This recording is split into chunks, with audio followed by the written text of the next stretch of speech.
اهلا بيكم طلاب ثالثه ثانوي دفعه 2025. يا رب دايما تكونوا بخير.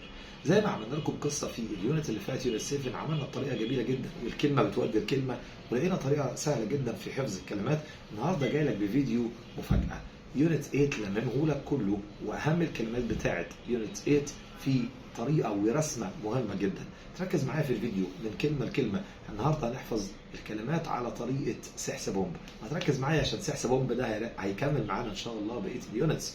ولو عجبك الفيديو ما تنساش هتعمل لايك وشير للقناه عشان تدعم المحتوى العلمي. ان شاء الله على طول نبدا ننزل لكم فيديوز للوحدات اللي جايه. يلا بينا اوريكم كلمات يونت 8 تتحفظ ازاي.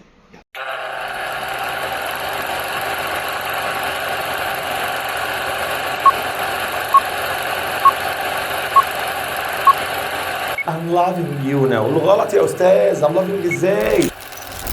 اكسلنت، شاطر حمزه، كويس. الكنز هناك اهو الكنز هناك اهو. قال لك I'm going to die. انا هموت. اهلا بيكم طلاب ثالثه ثانوي في مسرحيه الكلمات، وعايزين نحفظ الكلمات بطريقه سهله خالص. اول حاجه الواد ده اسمه سحس بومب. سحس بومب ده يا سيدي كان كانديديت، كان مرشح. كانديديت احفظ معايا، مرشح ليه يا مستر؟ للجوب، لوظيفه. الوظيفه دي كانت فول تايم يعني دوام كامل. ما كانش بيحب هو البارت تايم، الدوام الجزئي. طيب يا مستر الوظيفه دي المفروض ان هو يبقى ان تشارج، مسؤول عن قسم مهم جدا. طيب لازم يقدم السي في بتاعه اللي هو اختصار لكلمه ايه يا مستر؟ كريكولم فايتي او فيتي، الاثنين صح. طيب يا مستر كريكولم فيتي اللي هو السي في بتاعه، السيره الذاتيه. طيب لابد ان هو يبقى عنده اكسبيرينس. كتب ان هو عنده اكسبيرينس مهمه جدا، وبدا ان هو يدخل الشركه. لما دخل الشركه لقى فيها مكاتب كولوسال يعني ضخمه جدا، الله. ولقى مكاتب الموظفين اورجنايزد، منظمه. عجبه ان الشركه دي اورجنايزد، منظمه. طيب دخل على قسم الهيومن ريسورسز اللي هو الاتش ار عشان يقدم الحاجه بتاعته. طب هو بيقدم السي في بتاعه وبيقول لهم على كل حاجة. قالوا له على الميجرز، الإجراءات المطلوبة عشان يوفروا له ورك بليس، مكان عمل آمن ومريح. وقالوا له كمان أنت لازم الأول تحصل على تريننج أو انترنشيب يعني تدريب. تريننج أو انترنشيب يعني تدريب. ودوا له على الديبارتمنت، القسم اللي هيبدأ يتدرب فيه. القسم ده بدأ يقول لهم على الاستراتيجية اللي هيمشوا عليها. وهناك في القسم ده قابل الواد زيكو، زميله، كوليج يعني زميل العمل. الواد زميله ده قال له احنا عايزينك تركز معانا في قسم الماركتينج، التسويق، وان احنا نستهدف اكبر اودينس، اكبر جمهور. عجبه جدا سحس بومب وقال لك انا هخش في المجال الديجيتال الرقمي. وهو عنده الكواليفيكيشن لكده، يعني المؤهلات لكده، عشان في الاخر يبقى شخص ريسبكتد محترم والناس تحترمه ويبقى معاه فلوس كتير جدا، ويبدا يقدم البيرسونال ستيتمنت، السيره الذاتيه بتاعته. خلاص عشان في الاخر يحصل على شغلانه، تبقى الشغلانه دي permanent job يعني وظيفه دائمه. طيب يا مستر بس ده محتاج مؤهلات، وان هو يكون advanced يعني متقدم، يعني شاطر جدا في الايكونومكس، في الاقتصاد، وهو كمان شاطر جدا في الفوتوغرافي، في التصوير، عشان يعرف يعمل دعاية كويس جدا. بدأ يهتم بالإديوكيشن، بالتعليم، ويطور نفسه. خلاص ويبقى فيه procedures، اجراءات يمشي عليها. طيب الاجراءات دي البروبر بتاعها اجراءات صحيحة جدا عشان يقدر يحقق الاكسلنس، الامتياز. ويبدأ كمان جوه الشغل يبقى فيه اتموسفير كويس جدا، الجو العام بتاع الشغل يبقى هادي ومريح.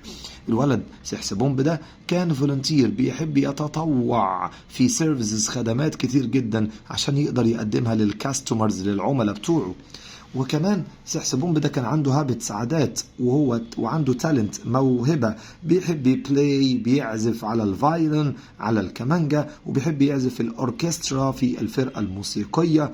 خلاص وكان شخص اتراكتيف، جذاب جدا، والناس كانت بتحب الليفل، مستواه المتقدم. وفي الاخر الولد سحس بومب عمل ريزيوم يعني اعاده للسيره الذاتيه تاني، عمل سيره ذاتيه تاني وقدمها للشركه، والشركه كانت براود، فخوره بيه. وفي الاخر خلوه هو الاسيستنت، مساعد للمانجر، للمدير بتاع القسم بتاع الماركتينج. انت لو مشيت كلمة كلمة وعدت الفيديو تاني هتلاقي نفسك حفظت كل الكلمات دي بطريقة سهلة جدا. يبقى احنا قلنا الواد سحسبومب كان كانديديت، يعني كان مرشح لجوب، وظيفة كانت فول تايم دوام كامل، عكسها بارت تايم دوام جزئي. الوظيفة دي ان هو يبقى ان تشارج، ايوه شايفك بتقول ورايا يعني مسؤول.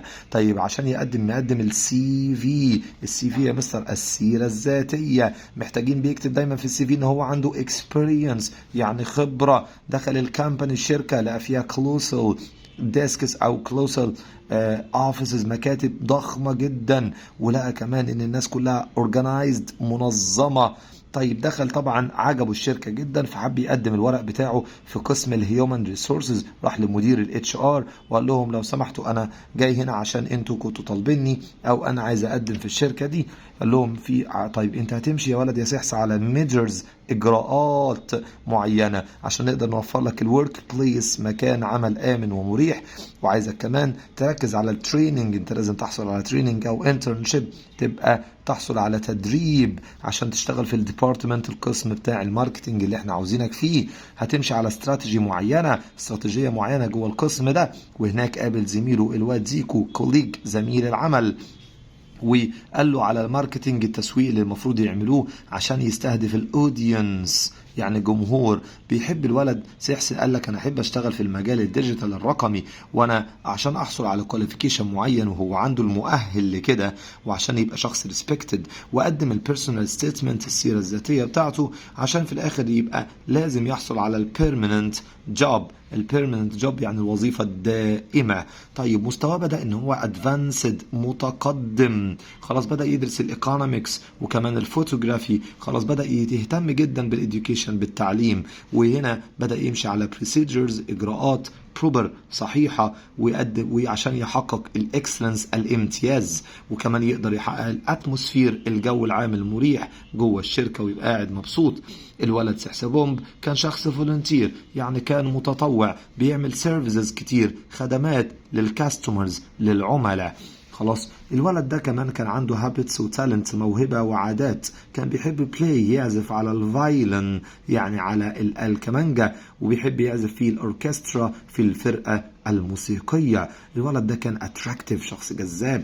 خلاص بدأ يعلم من الليفل بتاعه من مستواه لحد ما قدر يعمل ريزيوم تاني يعني سيرة ذاتية ويقدمها للشركة تاني، عشان بعد كده بدأوا يرقوه وكانوا براود فخورين بيه جدا، لدرجة ان هم خلوه الاسيستنت يعني المساعد للمانجر لمدير القسم. وبكده سحسبومب قدر بطريقة سهلة جدا يحفظ الكلمات دي. صح كده يا سحس ولا ايه؟ لو حفظت الكلمات وعجبك الطريقة اعمل لايك وشير لقناة أشرف عابد، واشوفكم على خير.